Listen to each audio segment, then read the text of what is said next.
들리시죠? 음. 반갑습니다. 예지연입니다. 스폰서 사장님은 사랑하는 신혜랑 김진호 사장님이십니다. 처음 EBP 사업 전개라는 주제의 제목을 받았을 때 어떤 제목으로 이야기를 이어나가면 될까라고 생각했을 때 저를 통해서 뉴스킨을 통해서 저의 외면과 내면이 점점 성숙해지고 있는 나를 발견할 수 있기 때문에 가장 아름다운 나를 만나러 가는 여정이란 제목으로 이야기를 시작할까 합니다. 저의 첫 뉴스킨의 만남은 임신하였을 때인데요. 저의 전직은 임상병리사로서 그 첫 아이를 되게 힘들게 가졌었거든요. 그래서 내가 쓰고 먹고 하는 거에 있어서 그게 다 아이와 함께 가기 때문에 많은 고민을 해서 제품을 선택하는데 그때 당시 얼굴 트러블로 인해서 좋은 제품이 없을까 알아보던 도중 사촌 언니를 통해서 뉴스킨을 전달받았어요. 그런데 그 제품을 사용하면서 저의 고민이었던 트러블이 좋아지기 시작한 거예요. 그래서 제품이 너무 좋다라고 생각하고 있었는데 더 좋은 거는 이 제품을 쓰면서 5%의 캐시백이 된다는 얘기를 들었습니다. 그러면 저는 그때 일을 하고 있지 않았기 때문에 내가 제품을 쓰면서 5%의 캐시백이 된다면 나의 가게에 조금 더 도움이 될 것 같다는 생각으로 적극적인 브랜드 체인지를 하면서 그때 바로 보상을 듣고 바로 사업을 알아보고 바로 시작하였습니다. 이 그래프는 어떤 그래프일까요?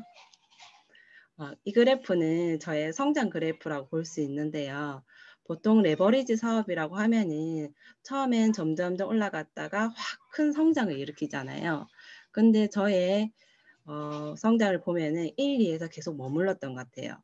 그동안에 2번의 출산과 임신을 통해서 사업자 유지는 잘 하고 있었지만은 저에게 큰 성장은 없었던 것 같습니다. 그래서 그 이유를 한번 생각해 보기로 했어요. 그런데 저는 현명한 소비자로서 뉴스킨 시작했잖아요. 정말 시작은 좋았지만 사업을 함에 있어서 계속 그 현명한 소비자로서만의 활동을 한 것 같아요. 그래서 시스템에 담기지 못하고 계속 문센 다니듯이 참여를 했던 것 같아요. 그때는 아이들이 어렸기 때문에 항상 아기띠를 메고 다녀서 그렇게 느꼈던 것 같거든요. 또한 Y가 있다 한데 명확하지 않았기 때문에 그런 부분에 대해서 되게 있어도 형상화시키지 못했던 부분인 것 같아요. 그 다음에 월 30만 원 정도의 추가 소득을 바라보고 했기 때문에 딱 그만한 활동만 했던 것 같거든요. 또한 마인드셋이 아닌 실적에 집중하다 보고 또 레버리지의 소득이 아닌 노동소득에 집중하다 보니까 저의 성장은 더디기만 하고 많이 힘이 들었던 시기였던 것 같아요. 제가 가장 많이 힘들고 어려웠던 부분이 이 부분인데요. 노동 수익과 권리 소득의 차이. 저는 병원에서 일을 하면서 월 200만 원 정도의 소득을 받았는데 뉴스킨 사업을 하면서 그때 당시에는 80만 원의 소득을 받는 거예요. 이런 괴리감에 있어서 노동 수입은 내가 그만둔다면 200만 원 끊기지만은 이 권리 소득이란 거는 내가 4, 5억의 건물을 가지고 월세를 받는 건데 그 개념이 책으로는 알겠는데 현실적인 부분에서는 저한테 참 괴리감을 많이 느끼겠어요. 제대로 인식이 마인드셋이 되지 않다 보니까 제대로 인식되지 않고 계속 딜레마에 빠졌던 거죠. 또한 책으로는 알지만 마음으로 알지 못했기 때문에 제가 하는 전문직과 네트워크 사업에 대한 이런 괴리감을 엄청나게 많이 느끼면서 그런 시간들을 좀 허비했던 것 같아요.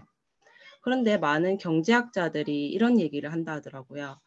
내가 만약 소프트웨어 사업을 하지 않았다면 네트워크 마케팅 사업을 했다. 빌 게이츠도 이렇게 얘기를 했고, 그다음 미국의 대통령도 내가 만약 빈털터리라면 네트워크 마케팅 사업을 했다고 얘기하시고, 그다음에 네트워크 마케팅 분야는 내가 한 최고의 투자이다라고 워렌 버핏이 얘기한다고 합니다.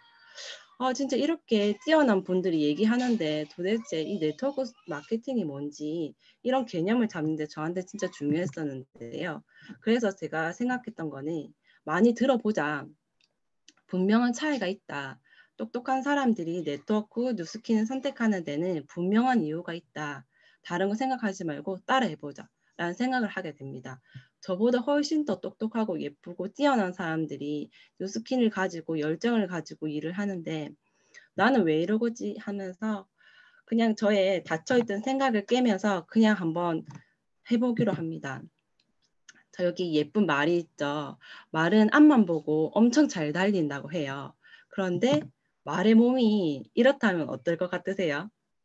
준비되어 있지만 않는 말은 뛴다 한들 조금 뛰다 말겠죠. 금방 지칠 거라 생각이 들어요. 그래서 제가 생각하고 집중한 부분이 이 세 가지로 집중을 하면서 저를 변화시켰던 것 같아요. 첫 번째는 마인드인데요. 마인드셋에 되게 집중적인 생각을 많이 했었어요. 나는 어떤 사람이 될 것인가?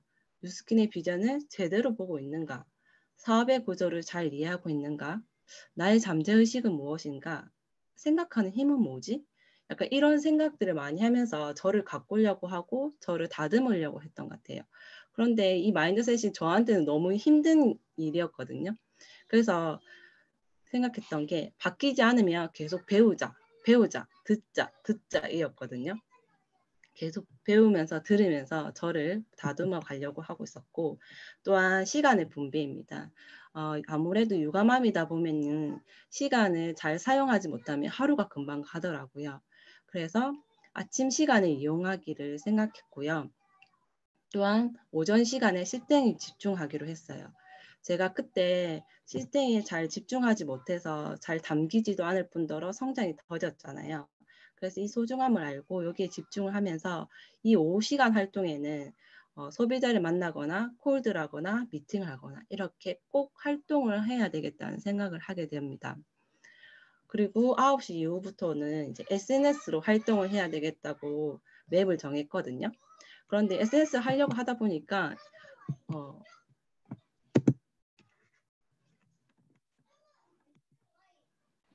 이렇게 많은 활동을 할 수가 있는 거예요.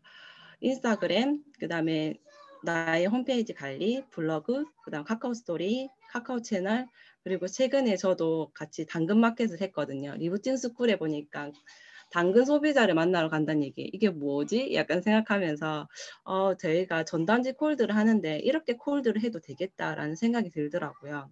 그래서 이런 시간들을 보내면서 조금 더 저의 사업에 도움이 될 수 있도록 많은 사람들과 소통하고 있고, 세 번째로 로드맵인 것 같아요.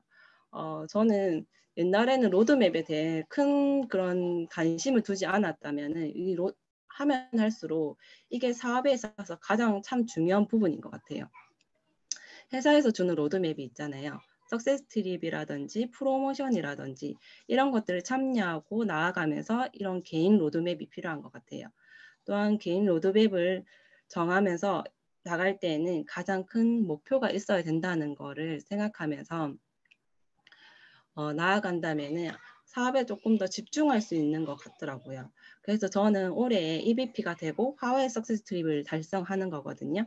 그래서 아직 진행 중이고 꼭 달성할 것이고, 진성으로 사업하는 사업가 20명을 찾아 2021년을 마감하는 게 저희 목표입니다. 이 사업을 하면서 느꼈던 건데, 우리의 사업은 자전거 타기와 마찬가지라고 해요. 실수로 두려워하지 말라고 하더라고요. 넘어지면 다시 일어나고 넘어지면 다시 일어나고, 정답은 없대요. 내가 많이 경험해서 내가 그 모두를 만드는 것이라고 하거든요. 그래서 누구를 따라간다는 것도 좋지만은 내가 그 따라가지 못한다고 한들 나의 자존감을 낮추는 것이 아니라 나만의 모두를 만들어서 나아가는 것이 중요한 것 같아요. 그래서 이곳에서 무조건 배우고 복제하고 닮아가자, 약간 이런 생각으로 나아가다 보면은 내가 생각하고 있는 목표에 조금은 다 다르지 않을까 생각이 듭니다. 그런데 그 속에서 가장 잊지 말아야 할 것은 나를 사랑하는 마음이라고 생각이 들거든요. 나를 사랑하는 마음이 없으면 다른 누군가도 사랑해주지 못할 뿐더러 내가 행복하지 못한 것 같아요. 그래서 내가 열심히 일을 하고 열심히 활동을 하는 가운데 나를 사랑하면서 나를 도닥여줄 수 있는 시간들이 꼭 필요한 것 같습니다. 이 뉴스킨이 저한테 가장 큰 선물처럼 와닿았던 것이 이런 배움 속에서 내가 변화했다는 거에 너무 감사하고 또 감사하고 감사하더라고요. 저는 이제 EBP가 끝이 아니라고 생각해요. 지금이 시작이라고 생각하거든요. 그래서 조금 더 월 GV 안정화를 위해서 매일 콜하는 습관을 루틴으로 만들 것이고 또 올해 12월까지 이런 시스템 안에서 새로운 고객을 만나 각자의 개인의 역량을 강화에 집중시키고 우리 파트너 사장님들 모두 EBP를 향해 도전할 것이거든요. 우리 파트너 사장님들 요즘 하는 말이 있어요. 핑계 내지 마, 수작 부리지 마, 이런 얘기를 많이 하거든요. 그때마다 약간 정신이 딱 차려지는 것 같아요. 내가 이러면 안 되지 이러면서. 그래서 그때 재현아 지금 해야 할 일을 해. 이게 맞는 것 같아요. 그게 내가 조금 주춤하고 미룬다 해서 그 일이 일어나고 거기에 대한 보상은 오지 않는 것 같아요. 그래서 내가 해야 할 일이 있으면 꼭 해야 된다는 거. 이게 제일 중요한 것 같습니다. 이제 며칠 전에 최수길 사장님이 이런 PPT를 공유해 주셨는데요. 사람들이 재미를 느끼도록 가르쳐라. 성공하는데 필요한 기술을 가르쳐라. 먼저 개인으로서 그리고 팀의 멤버로서 발전하고 성장하도록 도와라. 할 수 있을 때 승리하라. 같은 목표를 가지고. 이게 딱 뉴스킨 사업이 아닌가 싶거든요. 이 뉴스킨 사업의 맥을 못 잡을 때 이 글을 보면서 깨달으면은 내가 어떻게 하면은 잘 할 수 있을까를 고민하고 해나갈 수 있는 것 같아요. 또한 지금 마지막 글처럼 할 수 있을 때 승리하라고 했잖아요. 우리가 부스트를 가지고 1월에 월천 보상을 풀고 있잖아요. 그거를 같은 목표로 하고 뛰다 보면은 우리 모두가 승리하지 않을까 싶습니다. 저는 열정 가득한 열정녀는 아니지만 천천히 끌어오르는 뚝배기 같은 특심으로 가끔은 감정의 변화가 있을 수도 있지만 끝내 절대 식지 않는 열기로 나아가 모든 이들에게 선한 영향을 주는 멋진 이들로서 더욱더 성장하여 누구보다도 아름다운 나와 우리 팀이 될 것입니다. 되겠습니다. 예재은 화이팅! 지금까지 저의 이야기를 들어주셔서 감사합니다.